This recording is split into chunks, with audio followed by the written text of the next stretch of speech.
Welcome to the DrNursePaul Show, hosted by Aspire RN and Dr. Paul. You are watching the USA Nurse Series. DrNursePaul is an NCLEX expert, having trained and mentored thousands of international nurses past the NCLEX RN for over a decade. He graduated with a Doctor of Nursing Practice in Texas Christian University. He is a registered nurse, an advanced practice registered nurse, and a certified family nurse practitioner. He also has completed a certificate for nurse educator postgraduate course.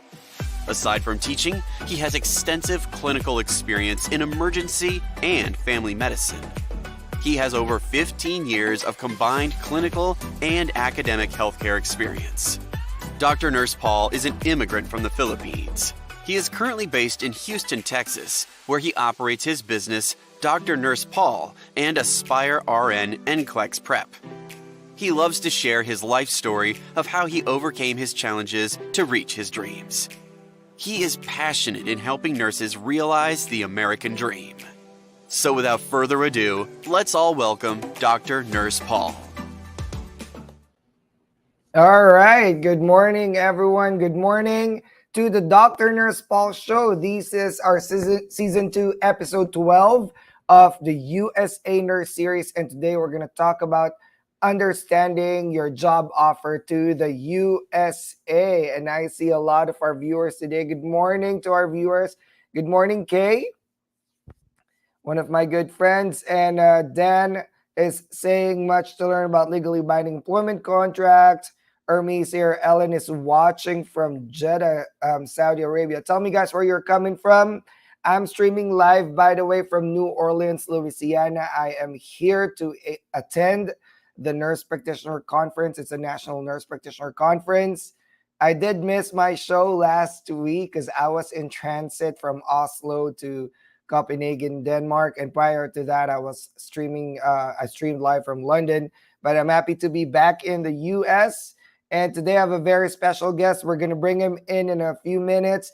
But while we are waiting for more viewers to come in, why don't you guys help me by sharing this show to your pages? Can you please click that share button. By the way, we are streaming live in our social media pages in Dr. Nurse Paul's Facebook social media page, LinkedIn, and YouTube. We're also streaming live to the Worldwide Health Staffing Solutions Facebook page. So for our viewers, I know some people are trying to come into the webinar platform. You are able to join us through those social media pages. So open your Facebook and YouTube, look for Dr. Nurse Paul, and join us in one of those social media channels. And you can still participate in the show. We are monitoring all comments coming from all these social media pages. So please do me a favor for those that are trying to come in through the social media. I'm sorry, through the live show link that we have forwarded. The best way for you guys to participate in the show is through the social media pages. That also helps us by joining our social media channels. That also helps us reach your friend because social media pages are algorithm based. By interacting with us in all these social media pages, we are also able to come out in your friends' Facebook pages. So we might be able to reach more friends, more of our nurses this way. So why don't you guys go again to Facebook, YouTube, and LinkedIn? Look for Dr. Nurse Paul or Worldwide Health Staffing Solution, and you can join us that way. I've seen that we have already reached 100 viewers 4 minutes into the show, and that is great. Guys, do me a favor. Can you please click the share button in your social media pages, LinkedIn, Facebook, and YouTube, so we can share this show to our friends, so we can reach out to them, and please tag them on the comment section. We are monitoring the comment section right now. Ermi is watching us from the Philippines. Thank you. Dan is watching us from Manila. Thank you. Isa is watching us from the United Kingdom. Gladys is joining us from Sydney, Australia. Jojo is joining us from Cavite, Philippines. One of our viewers, Evans, is joining us from Kenya. And how about the others? Oh, Kayri, I'm sorry we don't have your name, but she's saying that she was my former student, and I used to teach in the Philippines for 10 years. I'm now based here in Houston, Texas, where I manage my business and also run my advocacies through the Dr. Nurse Paul show. And if you guys haven't followed me, please follow me in Facebook social media pages like LinkedIn, Instagram, and TikTok at Dr. Nurse Paul. I'm very active in all those social media pages. I do free NCLEX classes and many others, all right, in my Facebook pages. But today we have a very special guest. We have Mary Grace coming in from Zambales, Philippines. And in my LinkedIn, Reem is joining us from Egypt. And Alexander is joining us from Ghana. Thank you, guys. So we have nurses from everywhere. I haven't seen anyone from Europe yet, but we've already had nurses from the African region, from the US, and from Asia, which is great. Thank you guys for joining. We are seeing more viewers joining us today, so please keep sharing this show. But today we're gonna talk about understanding your job offers. In the past USA Nurse series shows that I did, we talked about many other things that could help you or guide you as you immigrate to the US. Talks about cultural settlement or cultural adjustments and workplace bullying. We've talked a lot about immigration stuff in the past. Retrogression is also one of my shows, but today it's one of those things that I always see running the Facebook group Lefora Filipino Nurses to us, which is, by the way, one of the largest Facebook group for international nurses immigrating to US. We have 197,000 members currently, and I'm co-managing it with a few more administrators, one of which is Kay. She's in the show right now watching us from Facebook. But what I'm saying is, one of the things that we always see in this group are people asking about their job offers. Like, what am I going to look for when I'm looking at the job offer, and questions arising from the job offer, such as, is this a great city?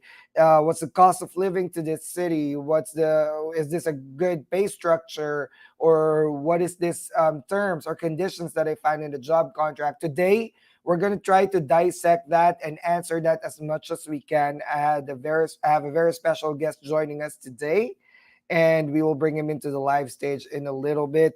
But I will introduce him first. But thank you guys for joining us today. Maria Teresa is joining from Bahrain. Alexita is joining from Colombia. Thank you for joining. Chinwe is one of or Grace is one of our viewers from Nigeria. And Jack said she went to the speaker platform. So there's two platforms that we're using. We have the speaker platform exclusive for the speakers. And if you were banned from the speaker platform, it means you are in the wrong channel. Please go to Facebook, YouTube, or LinkedIn, and you can find us there. And you can also participate in our show today. Anyway, without further ado, I would love to introduce our speaker for today. Mr. Ron Hoppe is the Chief Executive Officer of Worldwide Health Staff Solutions Limited. Ron leads an international team of human resources and immigration professionals who are dedicated in bringing long-term sustainable workforce solutions to U.S. and international healthcare organizations. Over the past 25 years, Ron has been involved in starting a number of healthcare enterprises, always in response to the anticipated trends and projected future needs in the healthcare system. Ron has been invited to speak to health stakeholder groups in Canada, China, Germany, India, Philippines, Saudi Arabia, Thailand, and the United Kingdom. Outside of work, Ron serves on several platforms, several nonprofit, mission-focused boards that serve people around the world. Ron and his wife Sherry currently resides in Charlotte, North Carolina, where they enjoy entertaining friends and neighbors and looking for the next great barbecue restaurant. Without further ado, everyone, let's please welcome to the live stage Mr. Ron Hoppe. Good morning, Ron. Paul, good morning. It's very good to be with you. Looking forward to the conversation this morning with all of our guests from around the world. Yes, sir. Ron, where are you streaming from right now? I know you travel a lot. I follow your social media pages, and you're all over the world. Yeah, so believe it or not, this morning we're in Charlotte, North Carolina, At home. in our headquarters location. Nice. Yeah, that's good to know, Ron. And thank you for coming into today's show. I know Saturdays we usually spend time with family, but you're over here advancing our advocacies, of course, for our nurses. Thank you for your service to the nursing community. my pleasure.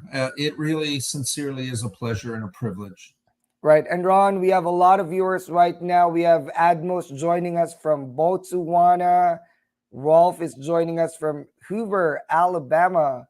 And there are so many nurses from all over the world today joining us. Guyana is in the house. All right.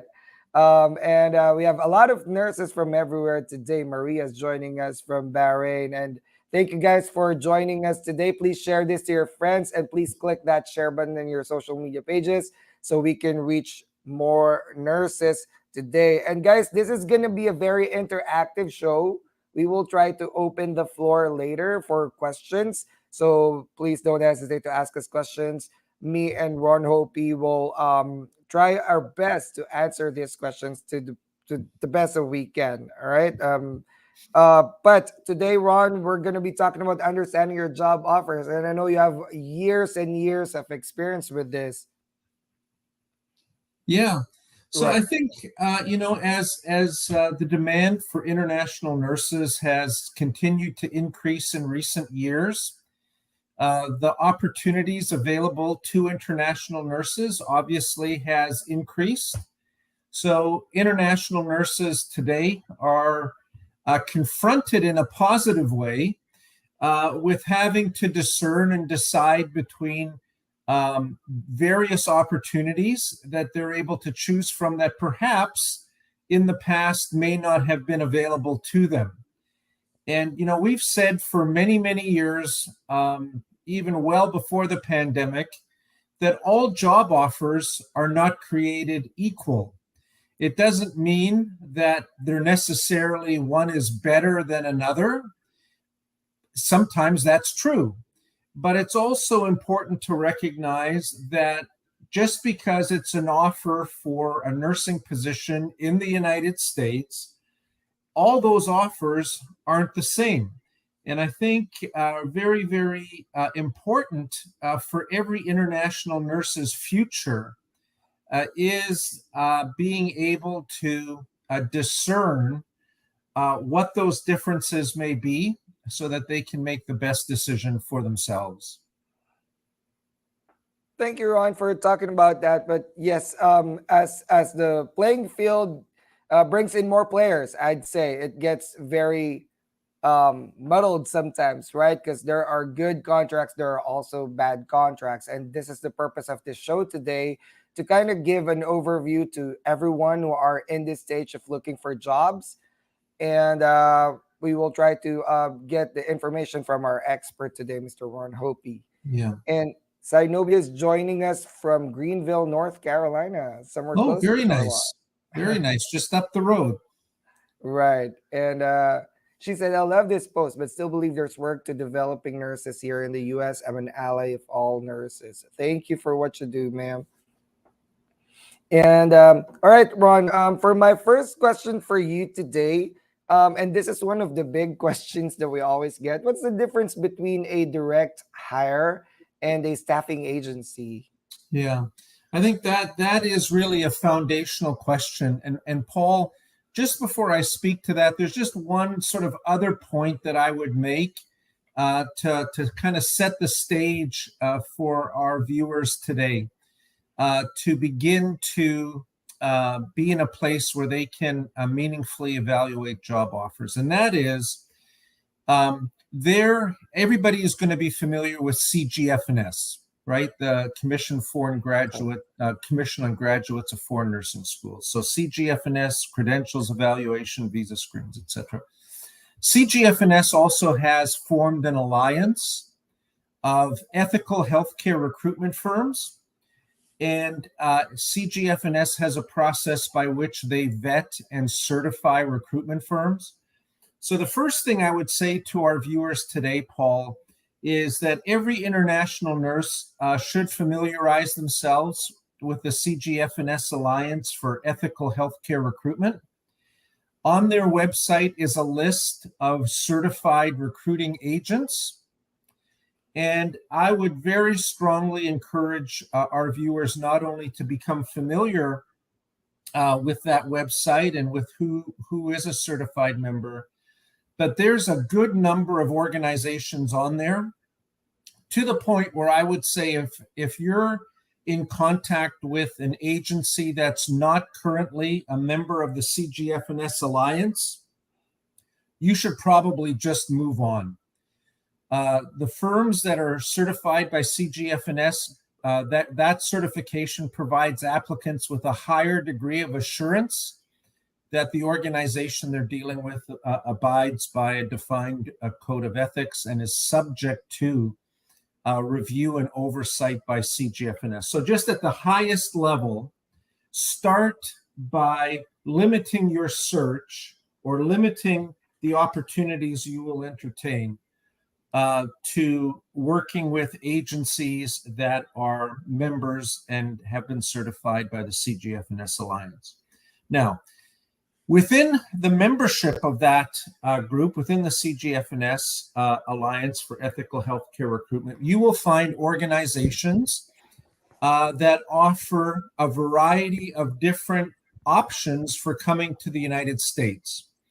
And generally, those fall into one of two categories. The first being direct hire, and the second being staffing agency, or sometimes referred to as contract labor.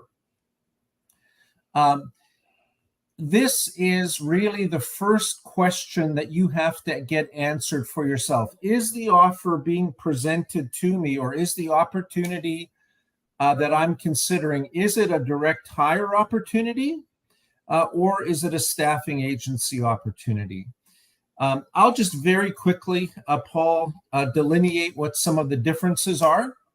Again, it's not even a matter so much of one being better than the other, but I think it's important that our viewers understand the difference, because there are significant differences that impact the international nurse. First, the staffing agency model historically has been the better known of the two models.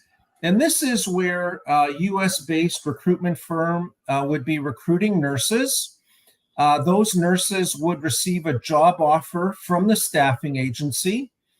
The staffing agency would determine the rate of pay and benefits, and the staffing agency would sponsor the visa application. And closer to the time that the nurse was arriving in the US, that staffing agency would then say to the nurse, you're going to be deployed to this location or another location. Once you arrived, you would be deployed to the location of the staffing agency's choosing. And there you would be working at the hospital or long-term care facility, whatever the case may be. You would continue to be paid by the staffing agency, and you may have a long-term assignment there, or in some cases, you may have a shorter-term assignment of 13 or 26 weeks or maybe 1 year, where the staffing agency maintains the ability to relocate you to another employer where they may have a need. The direct hire model is one where you would be interviewed by the organization where you would eventually be working. You would receive a job offer directly from that organization, that hospital or long-term care facility. And upon your arrival in the United States, you would be working for that facility and that facility only. And you would have the assurance that you're going to be working there for the duration of your commitment period to them. Secondly, you would have the assurance of knowing that you are going to be paid at the same rate of pay and receive the same benefits as every other similarly qualified applicant who is working for that organization. Both approaches, in the eyes of candidates, have pros and cons. Paul, our experience over 25 years has been that there is a preference among applicants for the direct hire model.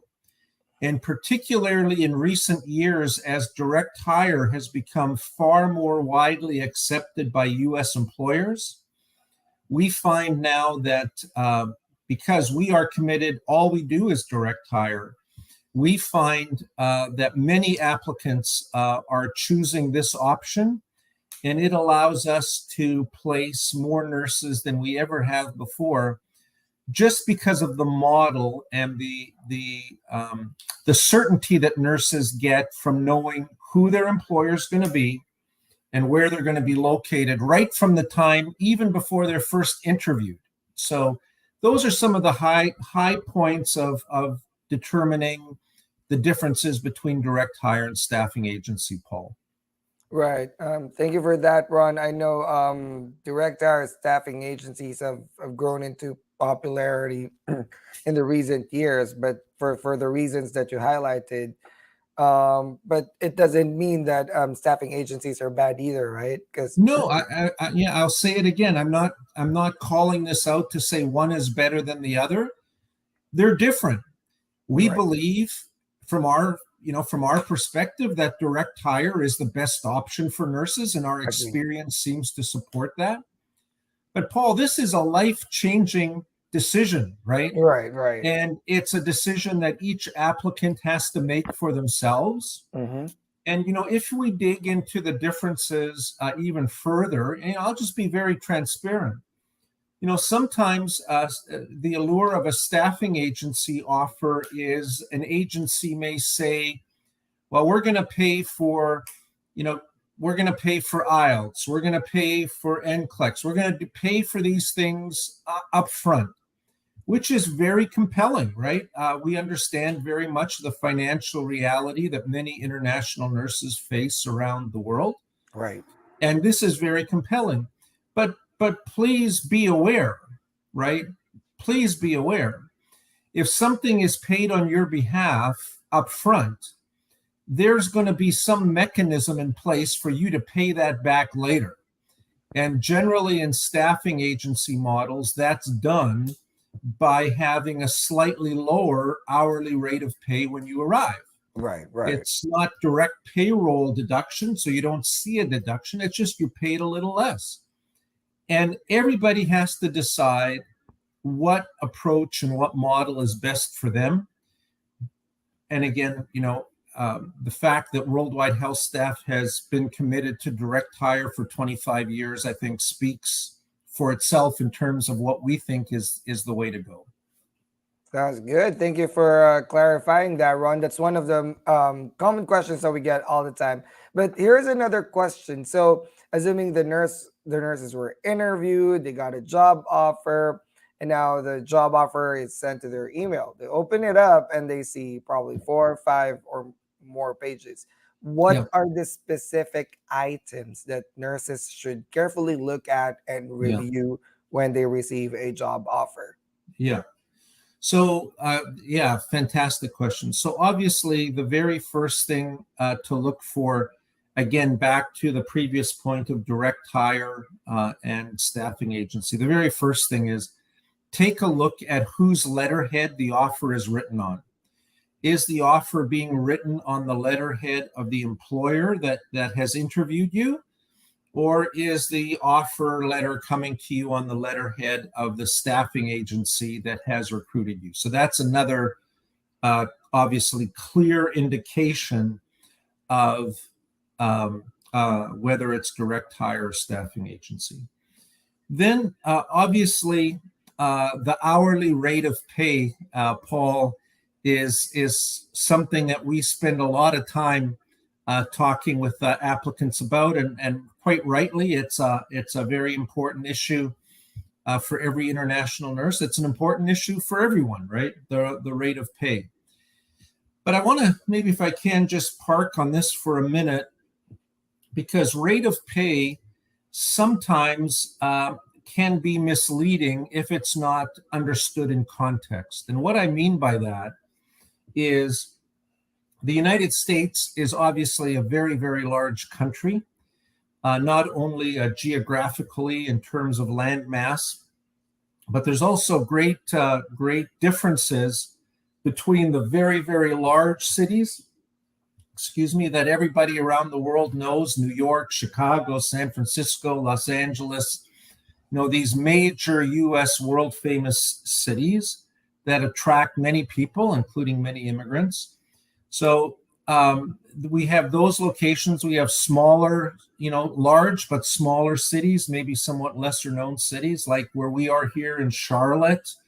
Other very attractive locations, but they're less well known around the world. And then, like most other countries, the United States also has smaller cities, smaller communities, even, of course, many different rural locations. And when you receive an offer and you look at the hourly rate of pay, don't compare that to your friend or, your colleague from nursing school who got an offer last week or last month or 3 months ago, even in a different location.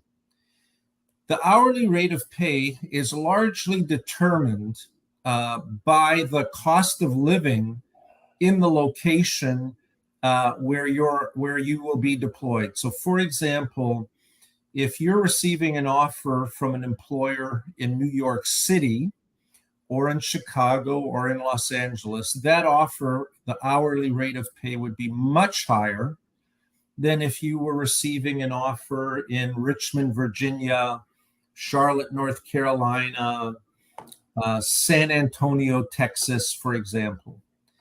And the reason for that is the cost of living is very much higher in these larger locations. So you might say that an offer in New York City at $46 an hour is just fantastic. And someone with an offer of $38 an hour in Richmond, Virginia might say, well, why can't I have $46 an hour? What you have to understand is the person earning $38 an hour in the lower cost of living environment of Richmond, Virginia, and I'm just using these as illustrations, probably is going to have a higher standard of living, be able to save more money than the person that's earning more money in New York City. Now, there's a number of really great websites, Paul, where international nurses can go and very easily compare the cost of living between different U.S. locations. We like to use the cost of living calculator at bankrate.com, www.bankrate.com. So that's the second thing. So the first thing is, whose letterhead is the offer on? The second is hourly rate of pay, but be careful to evaluate that hourly rate of pay in the context of the geography where you're going to be located. Thirdly, I think a very important term to look for is what is the return of service commitment or the commitment period to that employer. Whether it's a staffing agency or a direct hire employer, that organization is going to invest a significant amount of money in not only the services related to your recruitment, but obviously for immigration attorneys, filing fees. Most now are paying for premium processing, transportation to the United States, initial housing, etc. So there's a very significant investment that's being made to make it possible for the international nurse to arrive in the U.S. as a permanent resident. And that investment is generally made in return for some sort of commitment on the part of the nurse in terms of return of service. So is that return of service, is it 2 years? Is it 3 years? Is it 4 years? Is it something else? So look for that. That's really important. And then fourthly,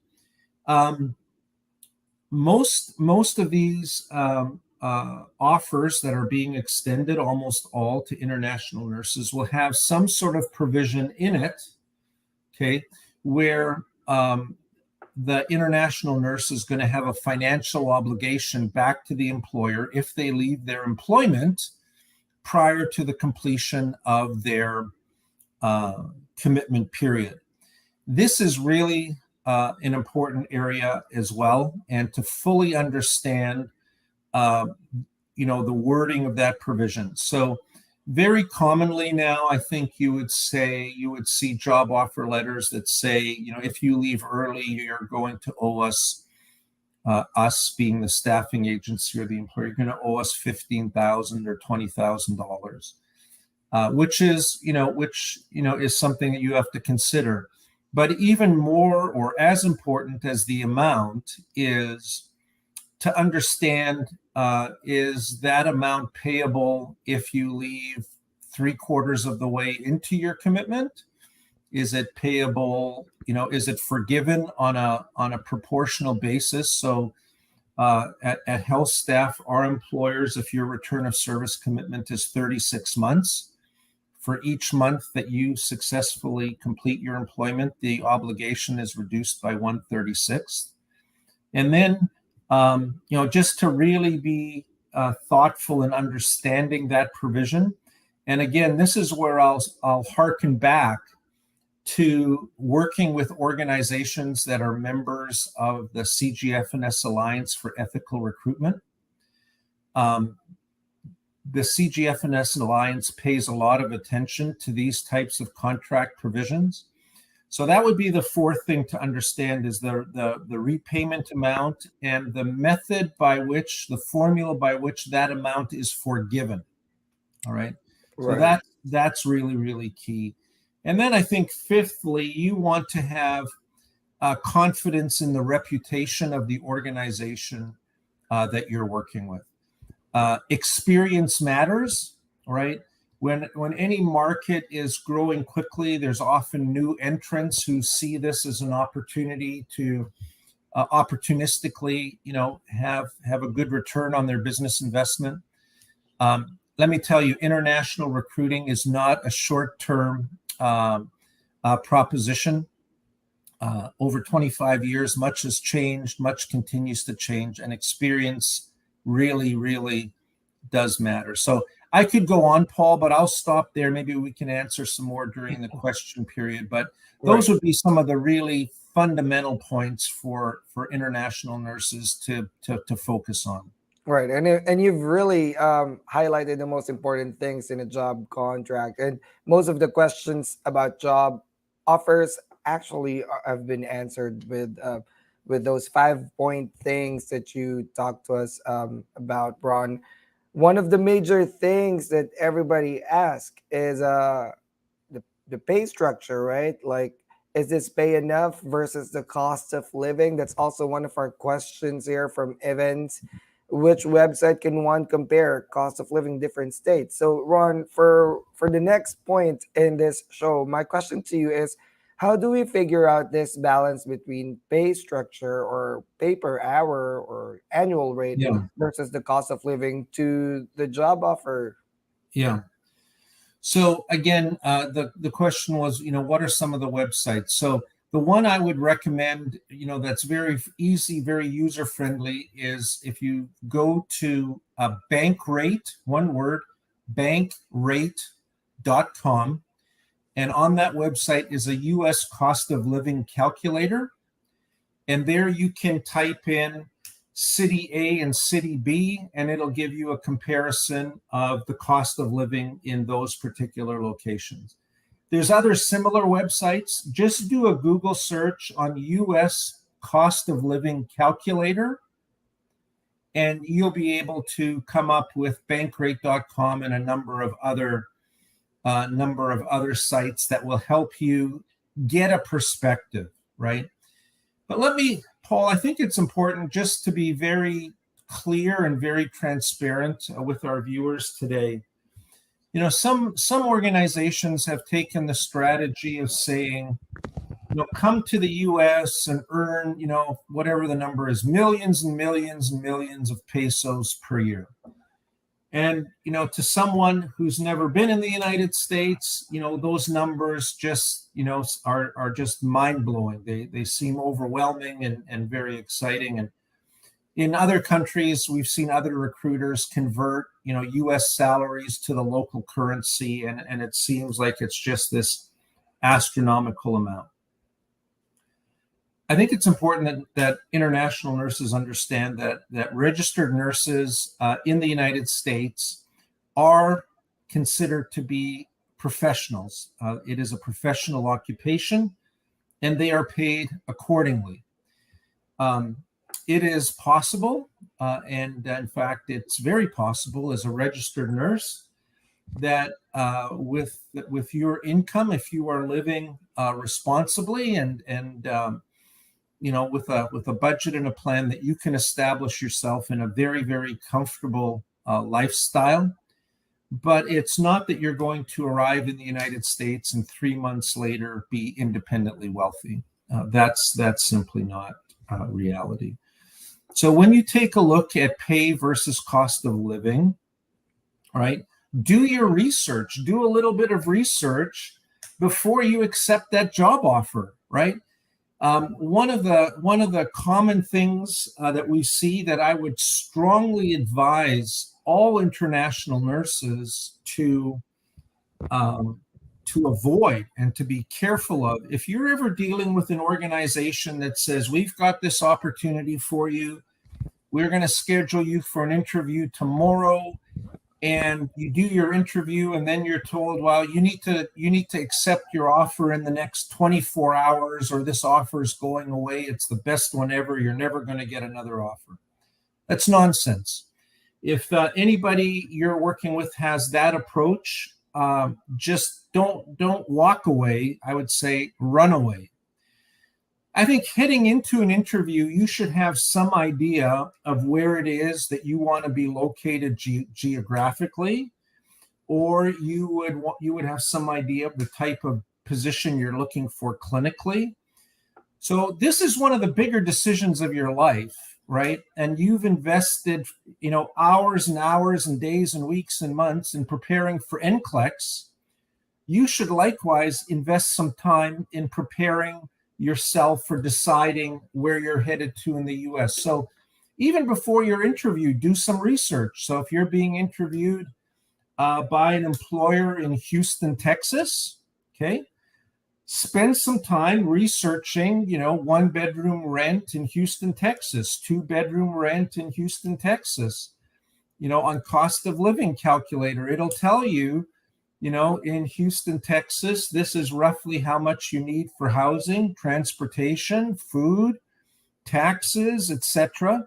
So do a little bit of research even before your interview so that, you have some context and you can maybe ask some probing questions of the interviewer. So there's nothing magic to this, just as you've invested some time in preparing for NCLEX and IELTS and other things. Invest some time as you prepare for your interview. Right, Ron. Thank you for that. But yep. So again, as Ron mentioned earlier, one of the good resources that he can recommend is bankrate.com. So very important that you guys do your research about cost of living, because you cannot compare. It's like comparing apples to oranges. When you say, oh, I got a 45 an hour offer here. Oh, why am I getting 30 an hour here? Remember that there are many cities and towns in the US. Exactly. It's such a big country, right? And it differs from each locality. You can't even compare one city from another city in the same state because there can be different costs of living. So that cost of living index comes into play when the employers publish their pay structure. And you would not expect to get paid 90 an hour in, say, for example, San Antonio, Texas, or probably Charlotte, North Carolina, because this is not San Francisco, California. If you were in San Francisco, you probably would get this pay structure. So those are the things to think about, guys. And I also agree with Ron when he said, don't fall for this marketing trap where it says you're going to be a millionaire. That is if we what's this? If we what how do you call this? Like move your money from dollars to your home country's money. Of course, it will be a lot of money because you're bringing in dollars to your country, but you're not going to live there. You are going to live here in the US. We Correct. say you earn dollars, you spend dollars. It's not a good way to say you're going to earn $1 million in 1 year. But if you put it in the American perspective, if you are paying mortgage or rent or car and insurances and food, that may not be enough. So don't fall for that trap. Always check the cost of living. Do your research. We call it due diligence. Just like an investment, you do your due diligence. That is the only way for you to find out. So whenever I get these questions in my inbox, it's really hard to answer. Like, what do you think? Is this a good pay? There are thousands of cities in the US. There is no way for me to know that. Now, if they ask me about my certain locality, Houston, then I might be able to give them an overview. But that's one thing to consider, guys. But Ron, we have some questions here. Let's just open the floor for a bit. But guys, keep sharing this show. We have more stuff to talk about. Please click that share button in your social media or tag your friends in the comment section. This is actually recorded. They can watch this later.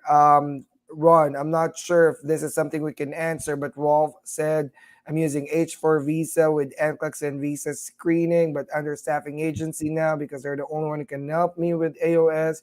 Does it mean I have higher chances of getting higher offer, or same with others? So this is a very interesting and very complex question, Paul.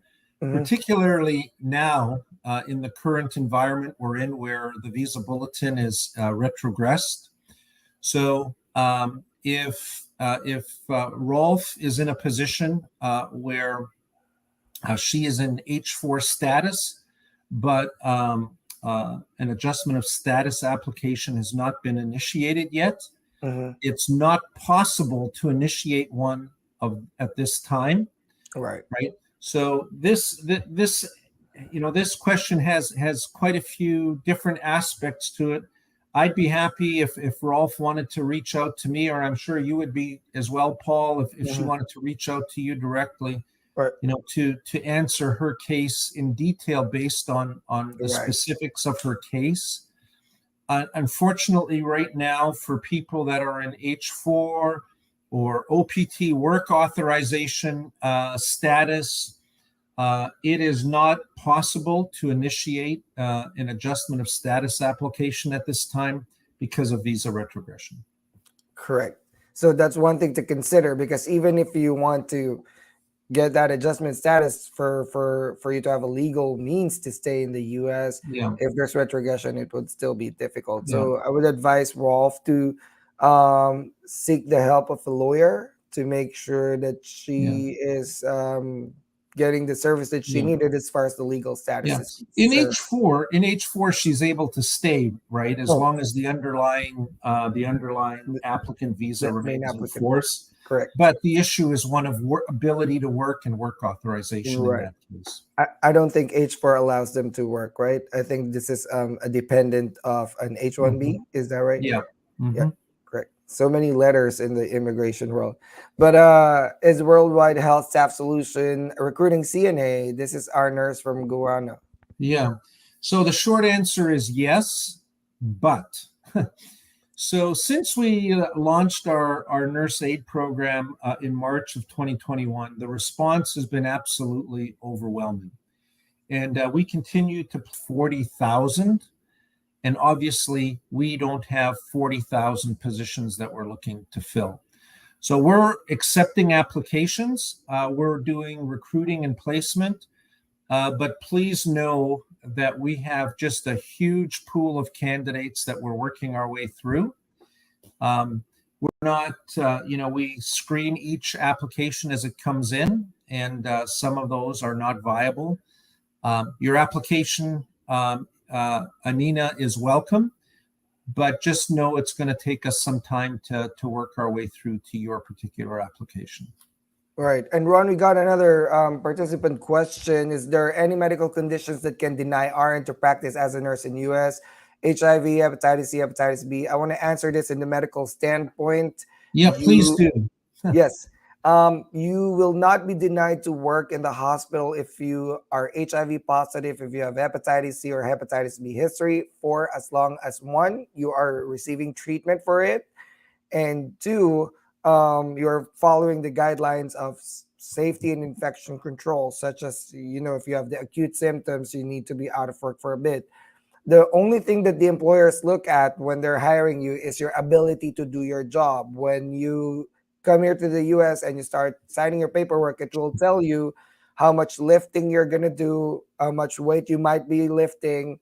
And that is explicitly stated once you sign your onboarding papers here in the US, which means you are agreeing that you can lift a certain amount, probably 100, 150 pounds. You're not doing it alone. We have assistive devices, but just saying that you are aware that there are physical stuff that you need to do. If this conditions does not impair you to do your job, depending on your specialty, then there is no reason for an American employer to discriminate you, because we have laws protecting you from that. The only thing that you need to worry about for medical exams for immigration, they're very particular with communicable diseases, particularly with tuberculosis. If this is something that was found out from you during the medical exam, then you would have to stay in your country to get treatments by the authorized medical facility, by the embassy or consul in your country. And that's usually for 6 to 9 months. And then you get a sputum clearance. That's the only time that you can move to the US. But I get this question a lot. In a medical standpoint, we are not allowed. There is a rule that protects you, that we cannot discriminate you because of your medical condition. In fact, you don't even have to declare that for HIPAA protection. That's your privacy protection for your healthcare. as long as it does not impede you from fulfilling your job as a nurse. And because you are a nurse, we know what we do in the hospital, right? So that involves lifting and pushing and pulling. As long as that's not impeded, then you can practice here in the US. They're not very particular with that. We have a question here about I'm a qualified nurse aide, diploma in nursing and patient care, and did caregiving diploma. I also did another nurse aide care for 6 months with a different institute. How can I apply for a job sponsored to the US? Is this similar to RN program? If I think this is a nurse aid program. Yeah. Yeah. So again, my answer to Admos would be very similar to the answer I gave to the previous viewer that was asking about nurse aid opportunities. We're happy to receive your application, na@healthstaff.org. I'm not sure what other organizations are doing for this type of recruiting, but I think it's noteworthy, Paul, that where we are recruiting aides, nurse aides, or patient care technicians, that those individuals arrive in the U.S. with the same EB3 visa as do registered nurses, right? They're arriving as permanent residents. Right. In our case, when we're recruiting someone to come to the U.S. as an aide, we also do it with a view towards, does this person have the educational background that will allow them to prepare for and take the NCLEX exam once they arrive in the United States? That's part of the value proposition to both the applicant and the employer, that for the individual, yes, they can arrive in the U.S. as an aide when they, where they couldn't arrive otherwise without NCLEX. But the hope and the expectation on both the applicant's part and on the part of the employer is that once they are here and have greater access to NCLEX, that they would move forward in preparing, taking, and then being able to further their career as a registered nurse. Thank you, Ron. And Ron, let's move on to our next topic about hireability. How can nurses increase their hireability? Yeah, fantastic question. So I'll come at it this way. There is a shortage of nurses in the United States, and the demand for international nurses is great, perhaps greater than it's ever been.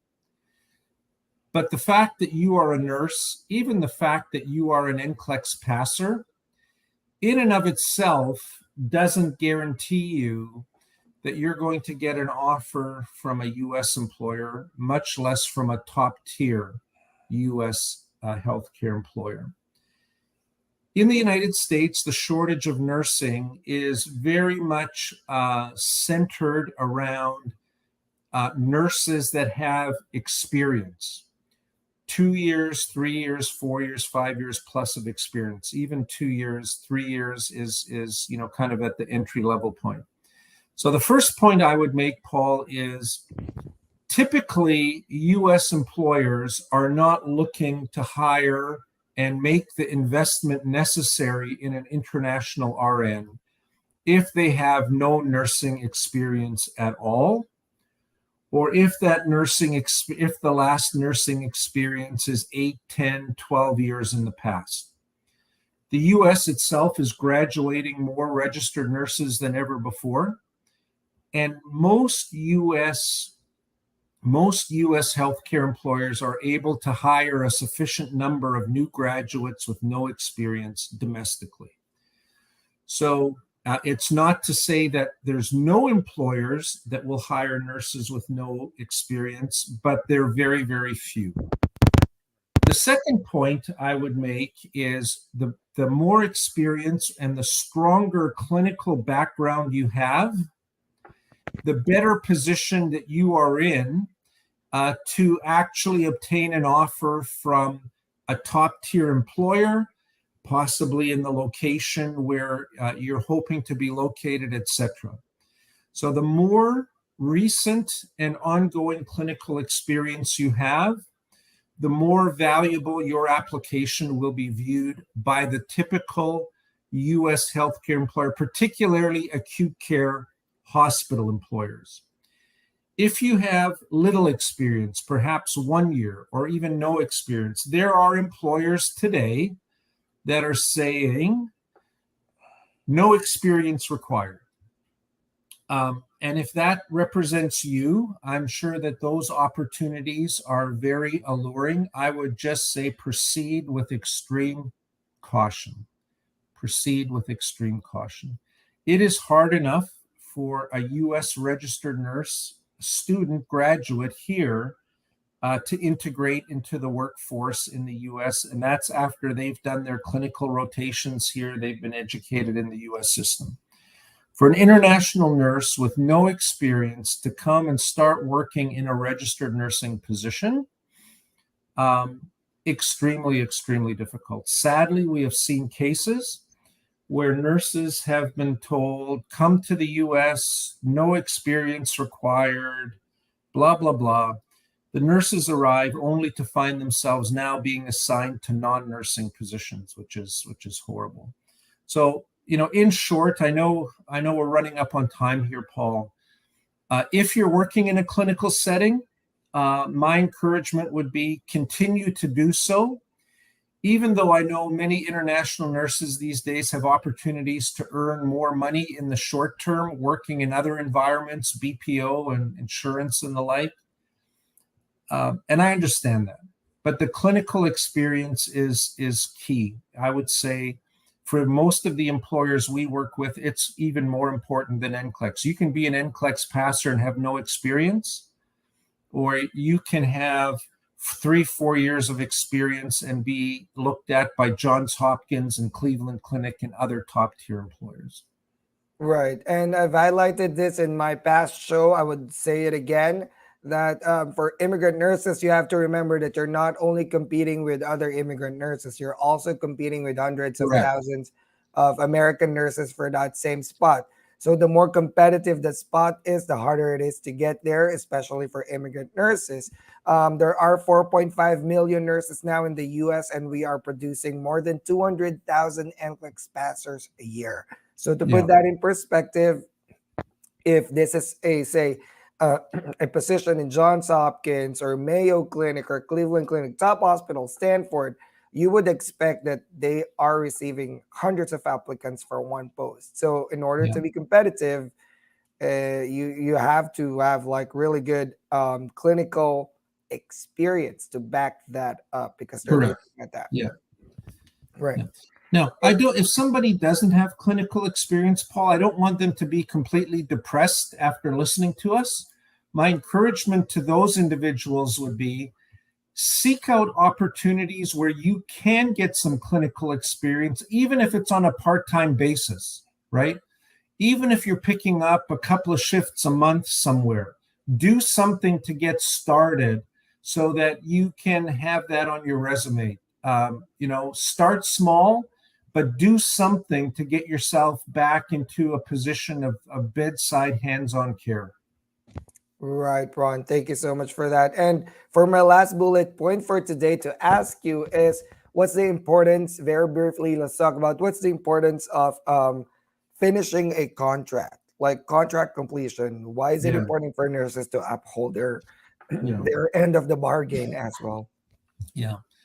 So again, a really great point. So as I said earlier, U.S. employers are looking to hire international nurses, not because they woke up one morning and decided, hey, this international recruitment sounds really interesting. It's really complicated, but you know what? I think we'll give it a go. That's not the case.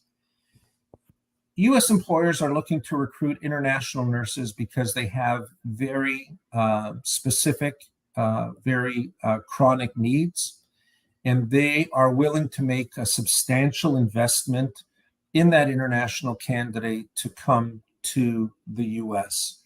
To help them provide the care that they're committed to providing to their patients or through their facility.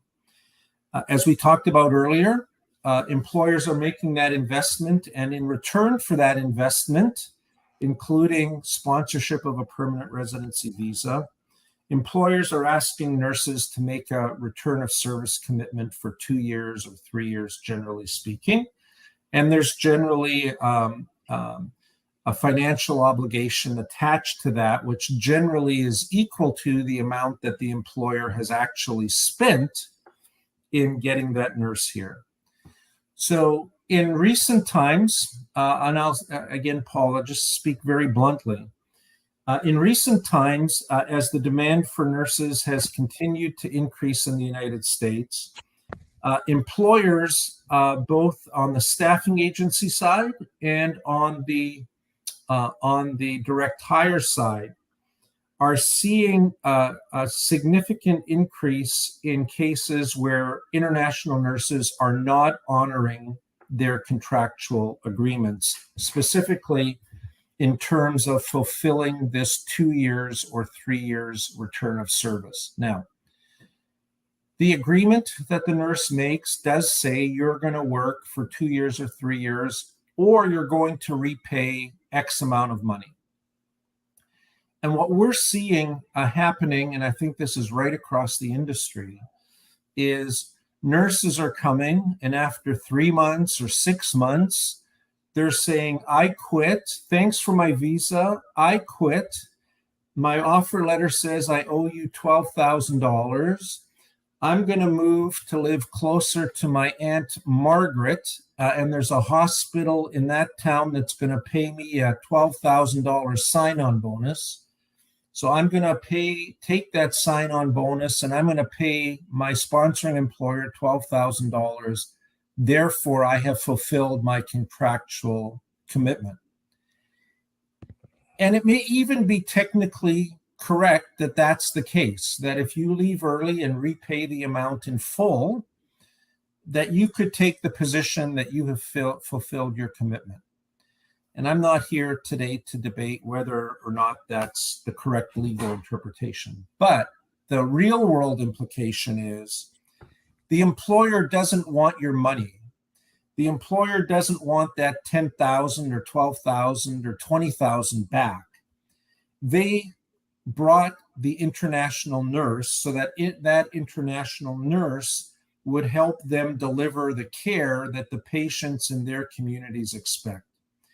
And to the extent that international nurses are increasingly not honoring those commitments, even where they repay in full, there are now some employers, including some large employers, that are not only starting to grumble, they're starting to take the position, we're not going to recruit any more international nurses because the hassle is just greater than the benefit to us, and we'll invest those monies in other strategies. So the critical aspect and value of contract completion for the international nurse is, I would say, first and foremost, every international nurse has an obligation to uphold the integrity and the reputation of every other international nurse. Because if 10 international nurses take it upon themselves not to fulfill their commitment, that is going to reflect poorly on 100 and 1,000 and 10,000 other international nurses in the eyes of employers. And if the trend that's currently underway continues, I'm absolutely certain that regardless of how great the nursing shortage may be in the United States, there will be employers that will say it's just not worth it. And ultimately, there will be fewer opportunities for international nurses. So the commitment that you make is not just a legal one or a financial one. I believe it's also a moral and ethical one. And it's one to be taken seriously, and I encourage all applicants to do so. I agree with you, Ron. So I finished my contract for 3 years as well for many reasons. One, I'm in a very safe position where I'm not bullied, or if there was ever a hint of that, that was taken care of by my employer. And the pay structure was adequate for my experience at that time in my location. So there was really no reason for me to move. At the same time, I'm gaining valuable experience in settling down in the US and getting those experience in the US healthcare administration, which is very different from my exposure in the Philippines. So that's Mhm. very important, guys. The only time that I encourage nurses to breach their contracts in a legal manner is if there's a breach in safety protocols, if the employers have uh, issues with OSHA or occupational health, if there is bullying or instances where we've heard of immigrant nurses that have been raped. Those are cases that are really valid and not it's not it doesn't happen to hundreds of thousands of Yeah. nurses every day, but does happen. That's the only time that I tell nurses to lawyer up. I am not a lawyer myself, and seek the help of an expert. Yeah. Other than that, it is also, Ron is correct, our moral obligation to finish those contracts because we sign up for those contracts, especially if the employers are treating you correctly, if they provided you adequate orientation. With me, they provided me 3 months of orientation. I don't think I needed that long, but it was very welcoming for me to do that because I was able to really get my pace back up, and was really able to get accustomed to the system. And ER is such a fast world, and I needed that. But that's very important things to think about, guys. It's not only signing a contract and eventually thinking of, you know what, I'm just going to move to another state and not finish this contract.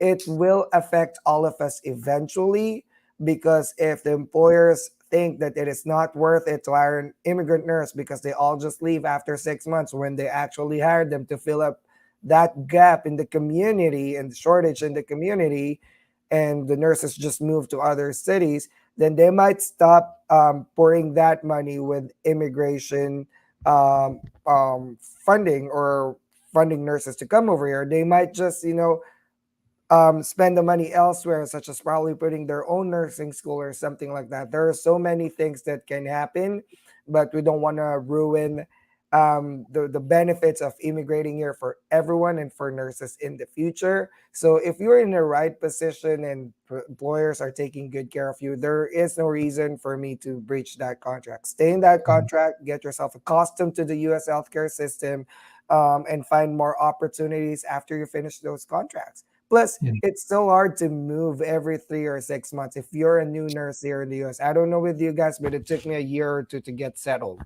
And that's the truth. So I don't see myself moving in 3 to 6 months unless there's a safety issue with my job. But other than that, consider your options and have that moral obligation to serve that community that the hospital is serving. You're not only working for that hospital, you're also serving that community where the hospital is situated. Yeah, Paul, this is such a huge topic. It Right. probably would be worth doing a whole nother episode Right. just on this topic Right. because even the things that you've touched on, are very, very expansive. And you're absolutely correct. There's two sides to this story, right? Mhm. The international nurse has obligations to the employer, and the employer has obligations to the international nurse. And there's a lot to unpack there. But let me just say again, we're seeing a disturbing trend, right? Where nurses are paying out the financial obligation, or we're seeing in some cases where nurses are raising issues in a way that is intended to sort of set the stage or provide, I'll call it an excuse for leaving. And I fully, support the employer having to live up to their end of the obligation. And there's certainly things to do if they don't. It's a huge topic. It's a Right. huge topic right now. And at some point, you may want to explore this further with, with your listeners because it is really super important. Right, right. Thank you, Ron. And what's your last words, final message of advice, encouragement to our immigrant nurses who are watching Yeah, right now? Yeah, so just real quick, it's always a thrill to see international nurses on these types of sessions from around the world. We just wrapped up some live in-person sessions this week in Nairobi, Kenya, that were super well attended. Our colleague Mark Bennett was there. I'm personally headed to the UK and Ireland in the middle of July, and to the Philippines, South Korea, and Singapore the beginning of September. So I hope to actually be able to meet some of you. I guess my closing thought, Paul, not just related to today's topic, but just as a general word of advice to international nurses in all circumstances, is, that age-old axiom that says, if it's too good to be true, it probably is. So in the context of international nurses and U.S. employers, if you're seeing offers that are dramatically different from most other offers that you're seeing, get to the U.S. in 6 months, everything free. If it sounds too good to be true, in 25 years of experience in international recruitment has taught me, if it's too good to be true, it is. Go to the CGF&S Alliance for Ethical Healthcare Recruitment. See the list of certified recruitment companies there. I would strongly urge you to only work with one of them. There's direct hire companies represented there. There's staffing agency companies represented there. You don't need to look any further. There's probably 18 or 20 different agencies that are listed there. So you can find the right one for you. So final word, Paul, would be, just as international nurses invest in themselves in preparing for NCLEX and preparing for IELTS, invest in yourself in preparing for your job interview. Invest in yourself in being able to independently evaluate job offers. It's the most important investment that you will likely make in your entire lifetime. So take it seriously, and you will benefit immensely for the rest of your career and the rest of your life. I do appreciate the time this morning, Paul, and thank you for the invitation. Thank you, Ron. Thank you for sharing your valuable experience. We've learned a lot. We run out of time, guys. So just follow us on our next shows, and we will answer your questions in the following shows. But thank you, Ron, for your time. We My appreciate pleasure. your time and what you do for the nursing community. We'll see you around. Thank you. Bye for now. All right. And that's it, guys. Thank you for joining us today. It's been a really great talking about job offers and contract. It's always a hot topic. I did this last year. I did it again, and probably doing it in a couple of months again. The purpose of that is to just keep educating our nurses. There are more new nurses, joining the nursing community each day, and we want to put out the word out there that job offers can be complicated, but with the right mindset, with the right strategy, you will be able to dissect that. Don't get intimidated.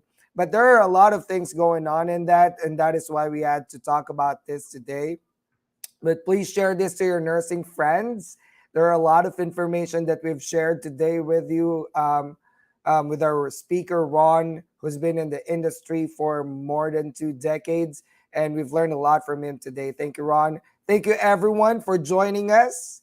And watch out for my future shows. We do the DrNursePaul show every Saturday.